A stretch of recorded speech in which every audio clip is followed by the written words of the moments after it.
Not so happy, though, from an AFL point of view, is some umpiring decisions from the weekend. So let's have a look at these.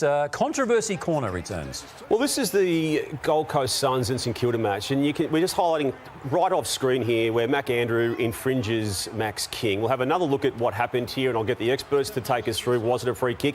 Damien Hardwick certainly didn't feel it was a free kick. You can see the scores, and you can see then that that's a score after Max King was given that free kick and kicked the goal, and that game was arguably shaped by that free kick. That's a disgraceful free kick. Like, in the cold, hard light of day, that free kick cannot be paid in that moment because you've got both players jostling for position. Yeah. Are we able to have another look at that? Can we just have another look at that? So so there's the top of the screen. Hard to see what's happening there. But and the first one is to show how far away the ball was from that moment, and the ball was then transferred to Max King. So the umpires said their arms around, and Mac Andrew actually said to the umpires, you've got to pay that both ways. So firstly, King grabs him and rips him around with arms around. Then there's jostling. There's no tug of the jumper. It's two players fighting for position. They've been at it all day. 100 metres off the ball with 3 minutes to go in a game like that, which decides the game. That free kick just cannot be paid. Again, there's great storylines out of that game. We'll get to that in a minute, as we will what happened with North Melbourne beating West Coast. But again, late in the piece, umpires intervened. And again, these decisions, was Waterloo actually tackled badly there by Elliot Yeo? But was Elliot Yeo then able to get rid of that ball in that moment before the umpire blew the whistle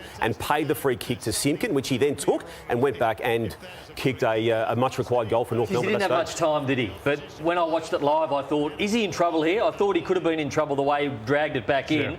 And then on forward to that, I was surprised that he actually paid the free kick as well. So at one point I thought it is a free kick, but then I was actually surprised the umpire paid it as well. I'd say they'll tick off on that one, that he dragged the ball back in. So it was hard on him, but I think they got the right thing. I think so. Yeah, I agree with you. The hard thing is when you have ones like Draper earlier on in Adelaide where he's lying on the ball in those minutes and they don't pay that, but then they pay that. Now, that is the right free kick, but the inconsistencies of it is the issue that I think the fans would have. And then free kicks again late, Hawthorn v GWS in Launceston. Now, this is 2022. Jack Ginnivan playing for that free kick and getting it off Daniels there. Now, John Newcombe, he does throw his head back here. He may have been contacted high, but we've seen that sort of incident glossed over. And then the very crucial one, the James Sicily hit by Tom Green here. You can see the ball sail out of bounds. Luke Bruce takes the free kick, kicks the goal from that transferal of play after that knock. I'm happy is that a free? Yeah, I'm happy with that one. I think, the first two I'm not. Like the Ginnivan one shouldn't have been paid. I don't think the Newcombe one should have been paid. Also, with the new holding the ball rule interpretation, I think their players are now handballing it pretty much to the opposition, tackling them, and the umpires are pinning them. So I think that one's become a bit of a shambles in the space of 2 weeks. So, Damo, just on that last kick, so it goes out of bounds on the full. The AFL said why, because I couldn't find anywhere in the rules that said that needs to take place there, because it was out of bounds on the full, so the ball's out of bounds. Should it have come back to James Sicily at 55 out? Still seeking proper explanation on that, Brownie. It was transferred because it was after the kick had left the scene, so to speak. The ball's still out of play. It was out of play in that moment, but Bruce took it, as you say, So divisive. And we have a look at it again. So just talk us through it, James. There's enough force in that. Like Green did not need to do that. Green on Sicily. So I think that's the right call. I didn't agree with the Ginnivan and Newcombe ones, but I think that is the right. They've paid that one all year as well. Okay, John Newcombe to join us too a little later on. But so divisive are those decisions. It has forced us to bring the volcano up in the show. Really? And here it is. This is the earliest we've had a volcano. Yeah, what's the dangers, as Lordo speaks about, when the AFL listens to the coaches too much and react to the comments from coaches. So let's have a look at what Michael Voss and Damien Hardwick have said prior to the holding the ball interpretation change. Did that surprise you? No, we'll follow some up. And I don't say that often. We'll follow some up. Yeah. I don't say that often. I've never sat in here, but we've got some things to follow up because either clearly we're not getting it right. There's 131 effective tackles today and there were 4 holding the balls for both sides. That one where Mac Andrews had Charlie Curnow at the start, that is a very, very dangerous situation for both players. 1 for Charlie and 2 for Mac. So off the back of that, the AFL changed the interpretation of it. In the last 2 weeks, we've seen that come into play, but you can't keep them all happy because Luke Beveridge is not happy with that change.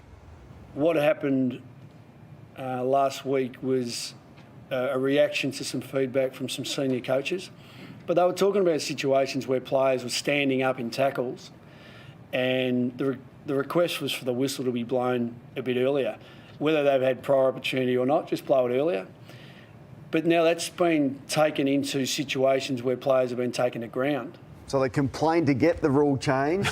The rule is changed, and they complain about the change of the rule. So I guess the Volcano, who's it to? It's probably to the AFL to sit back at the end of the season and assess all of it, not just overreact to a couple of coaches that are complaining mid-year, change it mid-year, and then you're going to have coaches complaining about the change mid-year. It's confusing for everyone. We've got to a point, TJ, just to wrap up on this, that if a player's going to question whether he wants to grab the ball, and that's sad for our game. So I enjoyed the first week that the whistle was being blown a bit quicker, but now it went too far, in my opinion, over the weekend, that you have to question, do I want to go for that? But what's the point? I'll let someone else grab it, then I'll tackle him.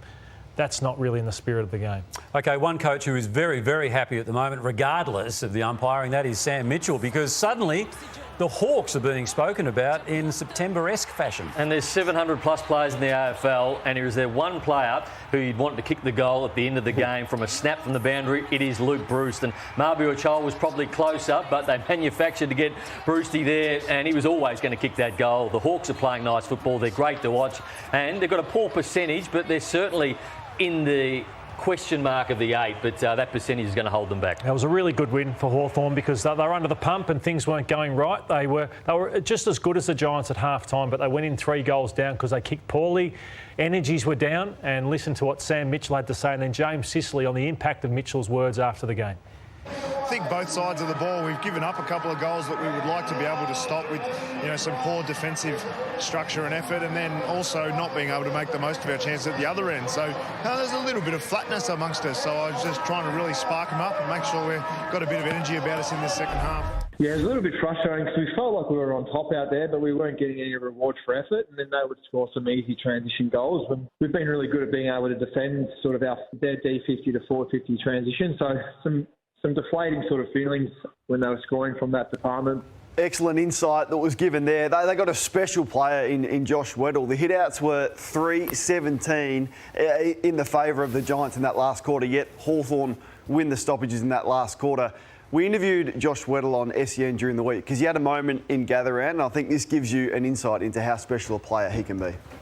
I probably just got a little bit scared. Obviously, I think I had a little look and saw Quaynor. Obviously now I've changed how I go about it, but yeah, it was definitely a big learning moment for me, and I actually felt a little bit embarrassed in that moment when I got scared of the moment.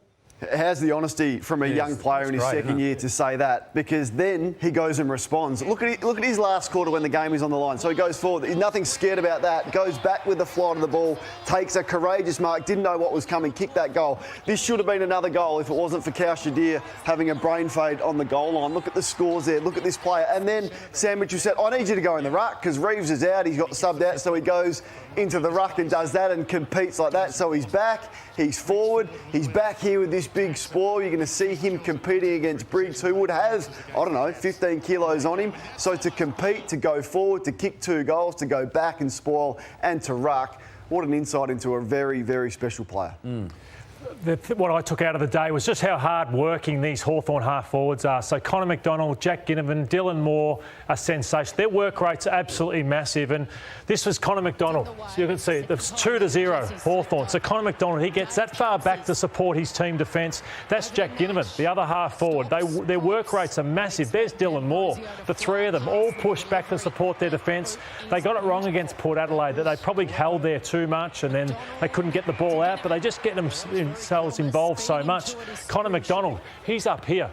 Jack Ginnivan, he's down here. But when they get it right, it just opens up the forward line so much. So they support their defence, and then once they win it back, they go steaming forward. It's what won, I think, the Richmond the premierships, 3 premierships. Guys like Kane Lambert, Jason Castagna, Rioli types, they just work so hard from the first minute to the next. Here's Connor McDonald again. He's getting back to support his defence. The moment they win the footy back, he doesn't just walk, he goes hard. There's Ginnivan up there in the centre of the ground, and there's Connor McDonald. So I don't think the Giants had a great answer for this yesterday with, again, space inside forward 50 because they've cleared out in the last one. You love seeing these role players like that get their reward. Connor McDonald, they're a point down here, the Hawks. He just goes bang with leg speed. Whitfield couldn't go with him and he kicks the goal. So unrewarded running.